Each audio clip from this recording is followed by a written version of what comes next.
brought to you by Oil Challenge Packaged Drinking Water। लंबा था सफर अब लंबे है सिक्सर, पूरी दुनिया में झंडे गाड़े हैं मिस्टर, मैं नहीं तो कौन बे। Royal Challenge Packaged Drinking Water, मैं नहीं तो कौन। Hello and welcome to sports Tak. T20 world cup 2026 की शुरुआत होने वाली है 7 फरवरी से, लेकिन उससे पहले एमसीसी ने कुछ नए रूल्स जारी करे हैं जो कि हर फॉर्मेट में लागू होंगे और ये रूल्स जो हैं अक्टूबर में लागू हो जाएंगे कम्प्लीटली। इसमें से कुछ एक आध रूल ऐसा भी है जो कि पहले भी बताया गया था कि ये लागू होने वाला है, जिसमें से बनी हॉपिंग एक है। तो एक एक करके उन सभी रूल्स पे आते हैं जो कि एमसीसी ने लागू किए हैं और बहुत ही इंटरेस्टिंग है। सबसे पहले तो डिफरेंट साइजेस की बॉल्स होंगी, ये लागू किया गया है एमसीसी द्वारा। जी हाँ, आपको बता दें कि different ball size for junior and women's cricket. जो जूनियर क्रिकेट है और विमेंस क्रिकेट है उनके लिए अलग अलग साइज होंगे बॉल के, और जो मेंस क्रिकेट है उनका साइज अलग होगा। साइज 1 होगा मेंस क्रिकेट का, और वो अलग इसलिए होगा क्योंकि विमेंस क्रिकेट और जूनियर क्रिकेट में आप ये बोल सकते हैं कि उनके जो फिजिकल स्ट्रक्चर है, हाथ वगैरह है, वो कंपैरेटिवली मेंस के बराबर नहीं होते, और इस वजह से ये रूल में बदलाव आया है और बॉल्स के साइजेस को वेरी किया जाएगा। डिफरेंट साइजेस होंगे डिफरेंट स्पोर्ट्स यानी डिफरेंट क्रिकेट फॉर्मेट्स के लिए, चाहे वो विमेंस क्रिकेट हो या फिर जूनियर क्रिकेट हो।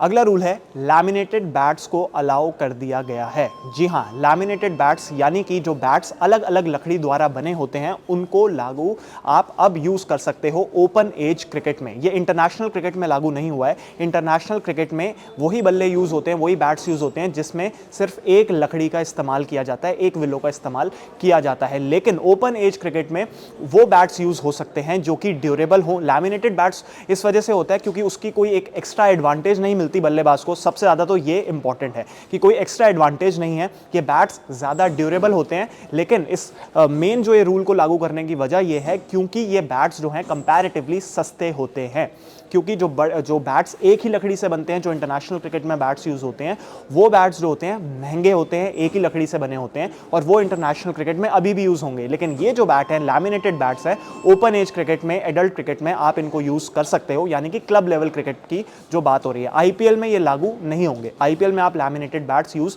नहीं कर सकते हैं। लेकिन ये इस वजह से भी है क्योंकि कई प्लेयर्स जो हैं अफोर्ड नहीं कर सकते, जो कि शायद क्लब लेवल क्रिकेट खेलते हैं, और ये बैट्स ज़्यादा ड्यूरेबल भी होंगे, ज़्यादा लंबे चलेंगे और बहुत ज़्यादा महंगे भी नहीं होंगे। अगले रूल की बात करते हैं तो अगला रूल ये है कि लास्ट ओवर जो है वो कंटिन्यू होगा इवन अगर विकेट गिर जाती है तो। जी हाँ, अगर कोई विकेट गिरती है, लास्ट ओवर है, पूरे दिन का टेस्ट क्रिकेट की बात हो रही है, और उसमें कई बार ऐसा होता है कि विकेट जो है जब वो गिरती है तो आप उस दिन के खेल को समाप्त कर देते हैं। लेकिन अब ऐसा नहीं होगा। अब जो है बॉलिंग टीम उसका कई बार एडवांटेज उठाती थी, ऐसा लगता था, लेकिन अब ऐसा नहीं हो पाएगा, क्योंकि अगर आखिरी ओवर जो है दिन का उसमें पहली बॉल पर भी कोई विकेट गिर जाती है तो वहां पे खेल समाप्त नहीं होगा। पूरा ओवर जो है उसको कंप्लीट करना पड़ेगा बॉलिंग टीम को। तो ये एक और रूल आया। इसके बाद अगले रूल की बात करते हैं तो अगला रूल है penalty for deliberate short runs. तो अगर कोई बल्लेबाज इंटेंशनली शॉर्ट रन लेता है तो फील्डिंग टीम डिसाइड कर सकती है कि कौन सा बल्लेबाज जो है वो फेस करेगा, कौन स्ट्राइक लेगा। उसके बाद ये जो रूल है ये किसी भी जो बैटिंग साइड है उसको अनफेयर एडवांटेज लेने से रोकता है, कि अगर कोई डेलिबरेटली शॉर्ट रन लेता है तो एक तो बॉलिंग टीम डिसाइड करेगी कि कौन फेस करेगा, क्या वो नॉन स्ट्राइकर एंड पे रहेगा, कौन स्ट्राइकर एंड पे रहेगा। ये तभी होगा जब डेलिबरेट शॉर्ट रन होगा। इसके बाद अगले रूल की बात करते हैं तो अगला रूल है multiple jumps outside boundary to take catch not allowed. यानी कि जो बनी हॉपिंग है बेसिकली, अगर आप काफ़ी मल्टीपल जंप्स लेते हैं फील्ड के बाहर जाके, यानी बाउंड्री के बाहर जाके फिर बॉल को अंदर करने की कोशिश करते हैं, जो कि कई बार आपने शायद बिग बैश लीग में भी देखी होंगी, वो क्लिप्स भी काफ़ी ज़्यादा वायरल हो रही थी। तो बनी हॉपिंग जिसे कहते हैं, वो ये पहले भी रूल आया था कि ये अब अलाउड नहीं है, तो वो भी इस लिस्ट में शामिल है। हालांकि ये नया रूल नहीं है बट इस लिस्ट में शामिल है कि बनी हॉपिंग अलाउड नहीं है। उसके बाद अगला रूल जो है वो है new definition of overthrow. Overthrow की नई डेफिनेशन जो है वो आई है, और वो क्या है? वो ये है कि अगर कोई थ्रो होती है वो स्टंप्स को क्रॉस कर देती है और कोई भी अटेम्प्ट नहीं करता फील्डर उसको रोकने की, तो वो ओवरथ्रो होती है। अगर कोई फील्डर उस बॉल को रोकने की कोशिश करता है बट फेल हो जाता है तो वो मिस फील्ड माना जाएगा। जी हाँ, वो ओवरथ्रो नहीं होगी, उसको मिस फील्ड आप कहेंगे अगर फील्डर जो है उस बॉल को रोकने में कामयाब नहीं हो पाता। फॉर एग्जांपल किसी ए फील्डर ने बॉल फेंकी, वो क्रॉस की, और दूसरा जो फील्डर बी है वो उसको रोक नहीं पाता और उसके जो है हाथों से या पैरों के बीच में से वो बॉल निकल जाती है, तो उसे मिस फील्ड में काउंट किया जाएगा, उसे ओवरथ्रो में काउंट नहीं किया जाएगा। अगले रूल की बात करते हैं तो अगला रूल है कि definition of when the ball is settled वो भी बदली गई है, यानी कब बॉल को आप डेड कह देते हैं उसकी डेफिनेशन भी बदली गई है। अब इस रूल के मुताबिक the ball does not need to be in the bowler's और keeper's hands to be considered dead. पहले तो ये होता था कि बॉलर या फिर कीपर के हाथ में जैसे ही बॉल रुकी तो वो डेड होगी, लेकिन अब ऐसा नहीं है।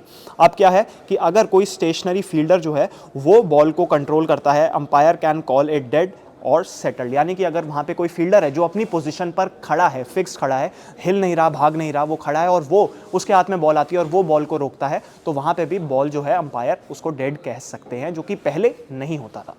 अगले रूल की बात करते हैं। अगला रूल है कि विकेट कीपर की पोजीशन और नो बॉल क्लैरिफिकेशन के ऊपर।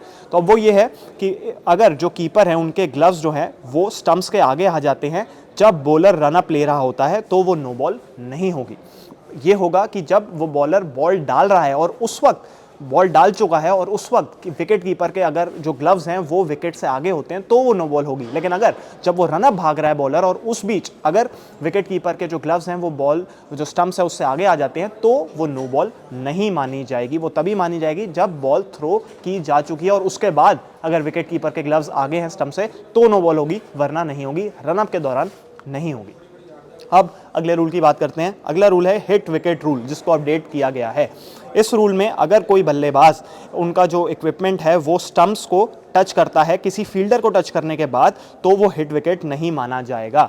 यानी कि अगर कोई बल्लेबाज जो है किसी फील्डर से टकरा के विकेट्स पे गिर जाता है या किसी बाहरी कांटेक्ट से टच होके उसका बैट जो है विकेट पे लगता है तो वो हिट विकेट नहीं होगा। अगर सीधा बल्लेबाज का जो बल्ला है या वो बल्लेबाज खुद उस विकेट पे जाके लगता है या गिरता है तो ही वो हिट विकेट माना जाएगा, वरना नहीं। डायरेक्ट कांटेक्ट होगा तो ही हिट विकेट होगा, वरना नहीं होगा।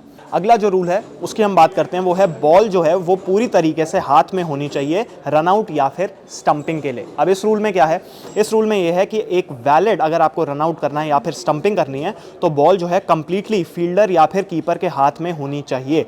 सिर्फ बॉल को टच कर देना ही काफ़ी नहीं होगा। जो कैच रूल में भी आपने देखा है ये बदलाव आया था, ये चेंज आया था कि सिर्फ ऐसा नहीं हो सकता कि कीपर के हाथ में बॉल टच हो रही है और वो विकेट पे लग रही है, या फिर जो फील्डर उस वक्त वहाँ पे मौजूद है विकेट पे अगर उसका हाथ सिर्फ टच हो रहा है बॉल से तो वो काफ़ी नहीं होगा। बॉल उसके कंट्रोल में होनी चाहिए, तभी वो रनआउट या फिर स्टंपिंग माना जाएगा।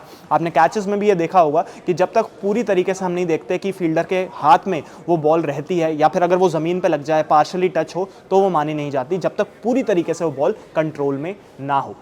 तो ये हैं वो चेंजेस, वो नए जो रूल्स कुछ आए हैं, नए एडिशंस हुए हैं इस T20 वर्ल्ड कप के शुरू होने से पहले हुए हैं, लेकिन ये लागू जो होंगे फाइनली अक्टूबर 2026 में ये रूल्स को लागू किया जाएगा। होपफुली आपको ये वीडियो जो है वो पसंद आई होगी। अगर पसंद आई है तो इस वीडियो और इन्फॉर्मेशन को लाइक करें, शेयर करें और स्पोर्ट्स तक को सब्सक्राइब करना ना भूलें। स्पोर्ट्स तक पर आपको न सिर्फ खबरें मिलेंगी बल्कि आपका ओपिनियन भी मैटर करता है। यह आप ही का मंच है। आइए बताइए भारतीय क्रिकेट टीम से आप क्या उम्मीद करते हैं। रहिए स्पोर्ट्स तक के साथ, सब्सक्राइब कीजिए स्पोर्ट्स तक को YouTube और Facebook पर।